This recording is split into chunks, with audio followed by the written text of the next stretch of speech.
So this is conversations with Pepe we're recording for posterity. Really? Posterity. Yes, I know, a big word there for you, man. Yeah. So, I was saying to Laura, she was like, do you have questions? I was like, well, I figured the kids will ask questions, but I know the stories that I've tried to tell and don't remember well that I thought would be better for you to tell. Like Give me a topic and I'll tell you one. So there's the ones that there's two or three that I definitely remember. One was about trying to get a mill wheel out of a river, and you had to lift it with a truck while your father. You know how young people are supposed to have coming of age when they actually change from young to older? That was sort of my coming of age. I don't know how old I was. I was probably young high school.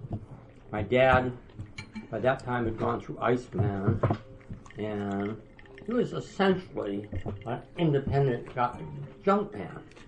And there's a whole lot of stories about that I'll tell. But in this case, there was this wheel that was in a bed of stream. And it was a cast iron casing, bigger than this table, about the size of half the size of this room.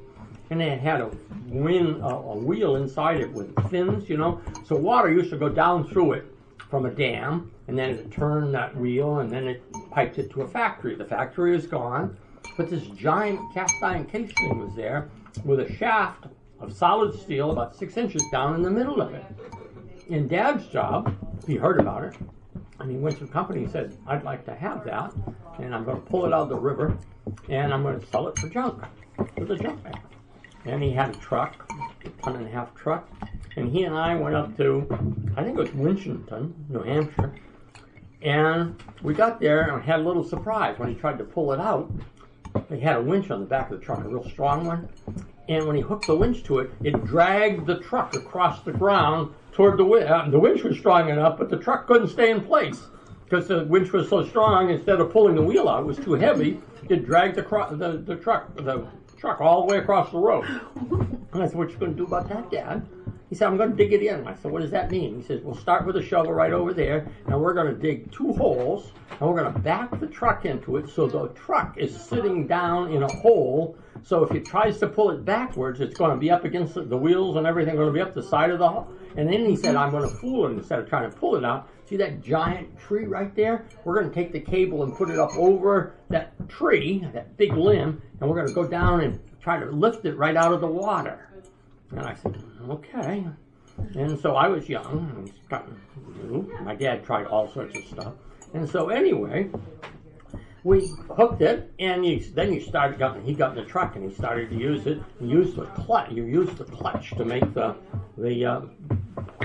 winch engage to pull that cable. We had a cable, steel cable, 3/8 cable, about that size right there. And he starts to lift this giant thing, which later we find weighs 5 tons, out of the muck of the room. And it starts to lift it up. And it gets only so far and it won't go further. And it turns out that wheel that's down in the center of it with the fins on it that turn to drive everything, that wheel is stuck in concrete down in the bed of the stream. And so here's this 5-ton thing, and it's anchored because the wheel, that fin, can't slip through the bottom of this big round ball with a hole in the top and a hole in the bottom. And he said, oh, I can fix that. He said, Dick, you're going to go in the truck, and you're going to use the winch. And I said, okay. And he said, now, you're going to have to be careful, because when you lift it up in the air, I'm going to get in under it, and I'm going to cut that steel shaft, which is 5 inches of steel, with the acetylene torch. And when I cut it, we'll be able to lift it out of there. And I thought, Dad, if I slip in anyway, it's going to kill you. And crush you to nothing. He said, you can do it. You can do it. And so, anyway. How old are you? I don't know, 14, maybe.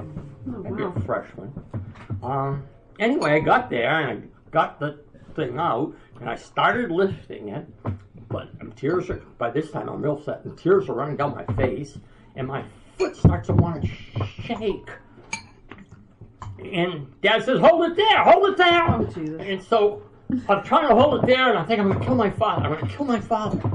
And anyway, he said, hold it. And he's cutting what takes a while to cut 5 inches. And so a minute, 2 minutes later, he said, okay. But by that time, I'm shaking all over, and I'm crying, and I'm all red. Still scares me. Anyway, he gets it loose, and we drag it up, and we break that steel thing, and we cut it all up with a torch, the wheel inside and everything, and we use the winch to load it on the truck. You can't lift anything. It's all too heavy. And then if you ever go down through Northfield to the farm from New Hampshire, there's this giant hill. Oh, I'm going to guess it's like a third of a mile, and it just keeps going up like that. It's steady. And so anyway, I'm sitting in the front seat and got all this stuff loaded in the back of the truck, but the truck's a 1.5 ton truck. That's supposed to be how much it has. But it's a 5-ton thing plus this wheel. So we're real overloaded. Oh, it's got 5 gears, 5 speeds forward and a dual rear end. And so he's in the low gear, and then he's in the rear end low gear to try to go up that hill. And I said, Dad, I can walk faster than this. He said, well, walk. And so anyway, we sit there, we climb this hill forever, and then we get to the top, and I think, oh, we made it. And, it's like I'm a hero all of a sudden. Then we got to the top. But I thought about that, how scared I was that day, and how long that went on while I was 2 minutes when you're holding like that. It was so scary. But when I got back, after that, I always thought, well, I guess I can do whatever he says, It was really made me feel a little more confident after being, but it was, in some ways, I had told that story to somebody who was a friend and a psychologist. He said, that's a form of child abuse you went through. And I thought, no, he loved me a lot, but he trusted me too much. True story. Okay, that's the story of that. Scary. I'd be really scared going down that hill with that thing in the back. It really wasn't. The backside was, little steps down and curves and stuff, but it was no long, big street like that. The kids remember when it was older, and we were coming down from New Hampshire to the farm. We had the 6 kids, real poor. We didn't have a lot of money. I was a teacher, and when we finally got so we thought we had enough money, we'd stop at one of the first McDonald's that we knew of, and it was in Keene. And we had $5 to spend was the agreement, because we couldn't spend that money.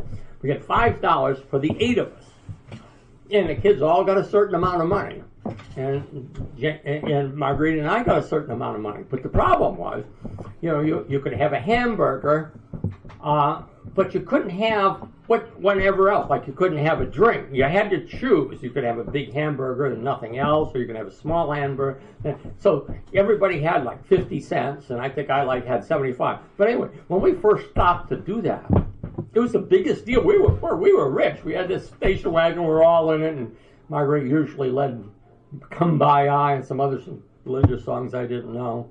But when we stopped there, and we all could have some part of a hamburger, never quite enough for anybody. So they all had. It was real hard for the kids because they know they would like to have a hamburger, maybe a quarter pounder, or maybe just a plain ham, but a drink, not quite enough. So you had to pick real. It was a real thing. You heard the kids talking about, I'm going to.